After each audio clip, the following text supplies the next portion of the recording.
친구를 오토바이에 입문시켰어요. 과연 입문시켜도 괜찮은 걸까?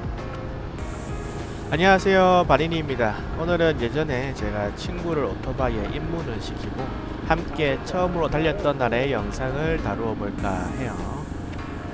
사실 제가 부산에 사는 저의 친구 집에 놀러를 갈 때 종종 오토바이를 타고서 놀러를 가고는 했었습니다. 그럴 때마다 제 친구가 제가 타고 있는 오토바이에 많은 관심을 보이더라고요. 그래서 제가 오토바이를 타고 놀러를 가면 그때마다 제가 타는 오토바이 관련 이야기나 오토바이를 타고서 다녔던 이야기를 곧잘 이야기해주곤 했어요.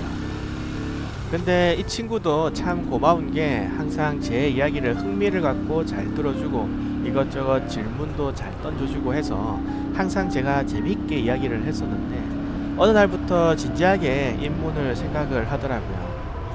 직장에서 제가 일을 하고 있으면 종종 평일에도 카톡이나 전화가 와서 MT-03이라든지 슈퍼커브라든지 다양한 오토바이에 대해서 물어보고 어떤 걸 사면 좋을지 알아보더라고요. 그래서 물어오는 오토바이들에 대해서 제가 아는 한도 내에서 이야기를 해주면서도 솔직히 조금 입문을 시키는 게 과연 맞는지 걱정이 되더라고요. 불싸 내가 괜히 오토바이 이야기를 얘한테 해서 헛바람을 넣었나 싶기도 하고요. 그런데 한편으로는 친구가 오토바이를 시작하면 같이 타고 놀 수도 있겠다 하는 생각도 들더라고요. 그러면서도 혹시나 이 친구가 오토바이를 나 때문에 입문을 해가지고 타고 다니다가 크게 다치거나 사고를 당하기라도 하면 어쩌나 싶기도 했고요. 그래서 오토바이 관련 이야기를 하면서도 막 좀 현실적인 이야기나 어려움, 심지어는 사고 이야기도 섞어서 해주고 처음부터 고배기량을 입문하는 건 좀 말리려고 얘기를 많이 했었던 것 같아요. 그러면서 이제 어떤 바이크로 입문을 할지 거의 가닥이 정해졌는데 원래는 슈퍼컵으로 입문을 하려고 거의 이야기가 이제 맞춰졌었어요. 저도 처음에 슈퍼커브를 가장 많이 타고 다녔었고요. 막 하루에 360km, 420km도 타고 다니고 그리고 이 오토바이가 가격도 저렴하고 내구성도 좋고 연비도 좋고 부품 많고 그리고 못 고치는 곳도 없죠. 그리고 한 160만원 정도면 적당한 슈퍼커브를 중고로 업어와서 연습용으로 좀 넘어뜨려 가면서 탈 수 있으니까 좋아, 슈퍼커브로 시작하자 하고 이야기를 했는데 중간에 갑자기 문제가 생겼어요. 중고 매물을 둘이서 한참 알아보다가 도중에 보니까 이 친구 운전면허가 1종 보통이 아니라 2종 보통이더라고요. 2종 보통이면 수동을 몰 수가 없잖아요. 그런데 슈퍼커브도 스스로 기어를 이제 변속을 해가면서 타는 원심 클러치 방식의 오토바이라서 수동 기어로 들어가고 이 때문에 일종 보통이어야 운전이 가능하더라고요. 저는 이 친구가 하도 운전을 잘하고 못하는 게 없어가지고 당연히 일종 보통일 줄 알았는데 좀 놀랬죠. 그래서 슈퍼커브는 중도 탈락이 되었습니다. 그러면 다음 순번으로 나온 게 PCX였어요. 같은 혼다 스쿠터이고 배달용으로도 많이 쓰여서 검증이 사실상 끝난 차이고 입문기로도 손색이 없겠다 싶었거든요. 그래서 부산시에서 당근을 해서 이 친구가 매물을 몇 개 잡아서 승용차를 타고 돌아다니며 직접 매물을 같이 봤는데 하나같이 배달용으로 쓰던 PCX여서 어떤 건 뒤에서 막 돌 굴러가는 소리가 나고 비둘기 소리가 우 하면서 나고 어떤 건 딱 보기에도 되게 허름하고 딱히 마땅한 매물이 없더라고요. 그래서 신차로 이걸 사야 하나? 그런데 신차는 좀 비싼데 하면서 고민을 하고 있는데 어느 날 일을 하고 있으니까 갑자기 이 친구한테 전화가 와서 받아보니까 신차를 내렸다고 하더라고요. 그래서 PCX를 신차로 내렸구나 하고 뭐 샀냐고 물어보니까 뜬금없이 VSX125라는 걸 샀다고 하더라고요. 대만제 스쿠터인데 재고 연식인 걸 할인해가지고 신차값 270만원인가 밖에 안 해서 구매를 했다고 하더라고요.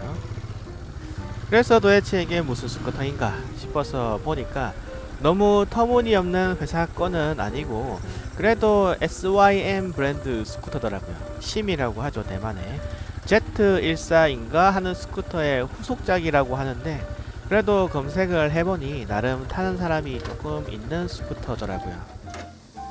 그리고 이제 제 친구가 이 스쿠터를 거의 안 타봤을 때인데 지금이 이제 같이 연습도 하고 라이딩도 해보려고 부산까지 왔을 때입니다.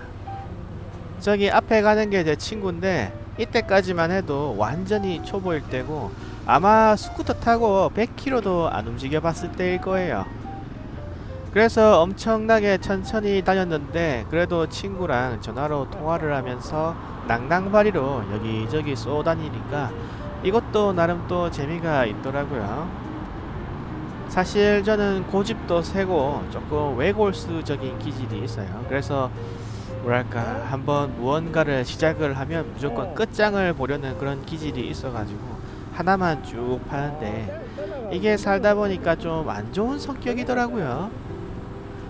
남들은 이것도 찍어 먹어보고 저것도 찍어 먹어보고 이러는데 저는 친구들이 처음에 찍어 먹어볼 때 같이 옆에서 찍어 먹어보고는 다른 친구들이 다른 거 먹으러 갔는데도 저 혼자 남아서 계속 질릴 때까지 그거만 찍어 먹고 앉아 있는 거예요. 그래서 친구들이랑 달리 혼자서 취미생활을 했었는데 앞에 가는 이 친구는 제가 게임을 재밌게 하고 있으면 어느새 옆에서 같이 게임을 하면서 막 또 잘해요. 모래 고수가 되어 있고 또 제가 이번에 오토바이를 타고 있으니까 옆에서 보고 그게 그렇게 재밌어? 하면서 또 어느새 막 알아보고 공부를 하더니 이렇게 또 함께 라이딩을 하고 있더라고요. 참 정말 고마운 친구죠. 이 나이 먹도록 이런 친구가 저한테도 있는 게 가끔씩 참 고맙고 감사하기도 해요.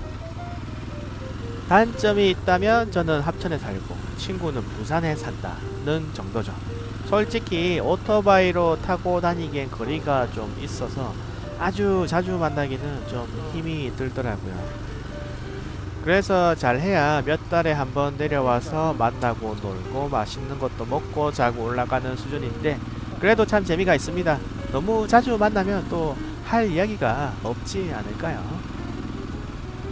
이 친구가 오토바이가 초보인 거지 또 차는 잘 몰고 다니기 때문에 이 동네의 길을 아주 잘 알고 있더라고요.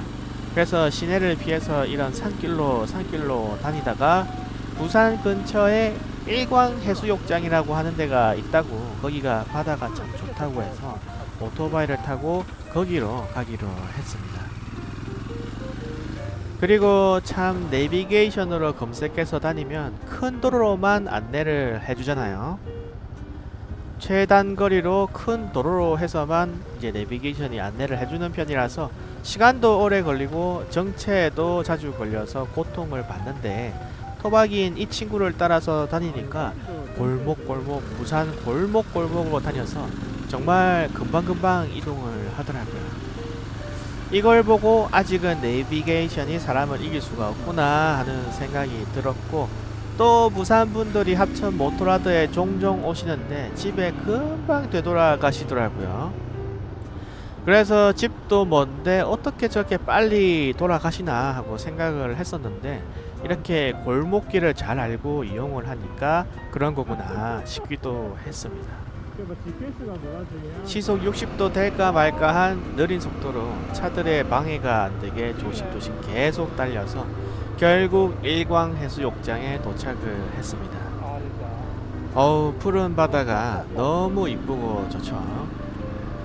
예전에 어떤 분께서 그러시더라고요. 자기가 부산에 살고 있는데 부산에 살면서 좋은 점은 바다가 보고 싶으면 지하철 타고 가서 언제든 바다를 볼 수 있다는 거라고요. 그리고 부산 분들은 광안리나 해운대에 가면 너무 사람도 많고 물가도 비싸고 노는 분위기이니까 고즈넉한 일광해수욕장 이쪽으로 많이 오셔서 논다고 그러시더라고요. 원래는 이쪽은 와볼 생각도 없었다가 갑자기 한번 가볼까 해서 온 거기 때문에 일광해수욕장에 도착했을 때는 이미 해가 뉘엿뉘엿 넘어가려고 시작을 할 때였습니다. 하루 종일 라이딩을 뛰었더니 배도 출출해서 국밥집도 가보고 중국집도 가봤는데 의외로 주말 저녁에 문을 연 식당이 잘 없더라고요. 이거 정말 의외였어요. 일광 해수욕장은 관광지라서 주말에 문을 연 식당이 많을 줄 알았는데 정작 와보니까 국밥집이나 국수집, 고깃집들은 8시쯤 되니까 이미 문을 다 닫고 손님을 더 이상 받지 않는다고 하시더라고요. 그래서 참 당황을 했는데 의외로 이쪽이 시내 쪽에서 먼 시골과의 약간 경계 지역이라서 주민분들이 일찍 장사를 접고 들어가시는 건가 하고 생각을 했습니다. 사실 합천만 해도 와보면 저녁 8시만 되어도 하나 둘 식당들이 문을 닫고 불을 끄기 시작하거든요. 인구가 적은 소도시의 특징이죠. 저녁에는 장사가 안 되니까 문을 다 닫아버리고 문을 다 닫아서 먹을 데가 없으니까 손님들이 더 안 오게 되고 다른 곳으로 가버리고 그러더라고요. 결국 국밥집을 찾아서 이리저리 떠돌다가 몇 군데 가봐도 다 문을 닫거나 재료 소진이라고 하셔서 길 근처에 보이던 맘스터치에 가서 햄버거로 끼니를 때우고 친구 집으로 돌아갔습니다.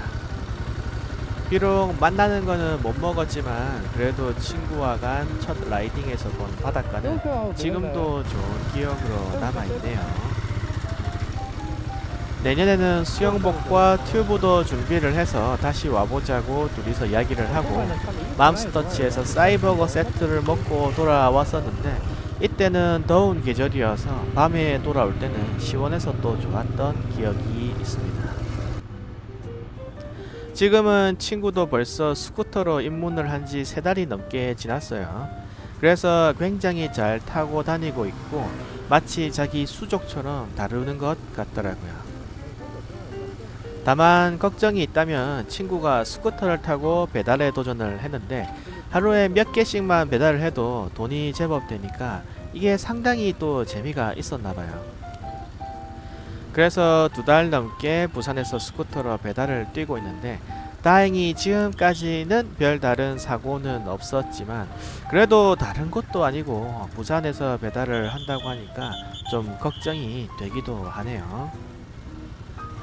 우리 커뮤니티는 장난이 좀 심해서 누가 친구를 오토바이에 입문을 시키면 네가 죽였어 라면서 놀리고 장난을 치는데 그만큼 이륜차가 위험하다는 뜻이죠. 그래서 친구를 입문시키는 게 과연 잘하는 행동일까 하고 고민을 참 많이 했었는데 지금은 스쿠터로 부업도 하고 돈도 잘 벌고 있는 것 같아서 다행이다 싶기도 합니다. 지금은 배달을 통해서 번 돈으로 RI 풀페이스 헬멧을 구매를 했던 것 같아요. 그런 식으로 하나둘씩 오토바이 안전장비를 늘리고 있는데 이 허튼 데 안 쓰고 안전장비에 돈을 좀 주로 투자를 해주니까 그것도 친구 입장에서는 참 고마울 따름입니다. 생각해보니까 웃긴 게 제 친구가 VSX 125를 사면서 곧장 ADV 350으로 기변을 하고 싶다고 얘기를 했었거든요. 그때 저는 기변병을 조심해야 한다고 조언을 하면서 나는 스크램 412를 어떻게든 오래 타보려고 한다고 얘기를 했었어요. 그러면서 기변병을 제일 조심해야 한다라고 말을 해줬었는데 정작 친구는 아직도 VSX 125를 타고 있고 저는 그 새를 못 참고 또 R3로 기변을 했네요. 참 우프입니다. 우퍼. 제가 생각해보면 기변병이 정말 심한 최악의 케이스라서 몇 달마다 한 대씩 기변을 해왔는데 지금도 사실 제 자신을 못 믿겠고 다음번에는 또 어떤 바이크가 비수처럼 날아와서 내 마음에 꽂힐까 하고 심히 걱정스럽습니다. 그리고 친구랑 이때 여름에 같이 라이딩을 한 뒤로 지금까지 한 번도 다시 만나지를 못했어요. 어른이 되니까 서로 다른 곳에서 살고 다른 일을 하고 각자 다른 사정이 있으니까 자주 보기가 참 많이 힘든 것 같아요. 참 슬픕니다. 재작년까진 한 달에 2번도 보던 친구도 올해 들어서는 정말 일이 바쁘다고 해서 연락도 함부로 못하고 지내는 다른 친구도 있는데 그 친구는 어찌 지낼지 갑자기 또 궁금하기도 하네요. 언제 한번 친구를 핑계로 삼아서 장거리 오토바이 라이딩 계획을 한번 짜봐야겠습니다. 자, 다음날 아침에 일찍 일어나서 스크램 411을 타고 부산을 떠나고 있습니다. 부산은 아침 일찍 일어나서 떠나지 않으면 금방 차가 밀려서 빠져나가는데 시간이 엄청 소요가 되더라고요. 그래서 나름 일찍 일어나서 이슬을 털고 출발을 하는데, 이야, 이때는 여름이라서 이른 시간에도 해가 밝게 떠 있네요.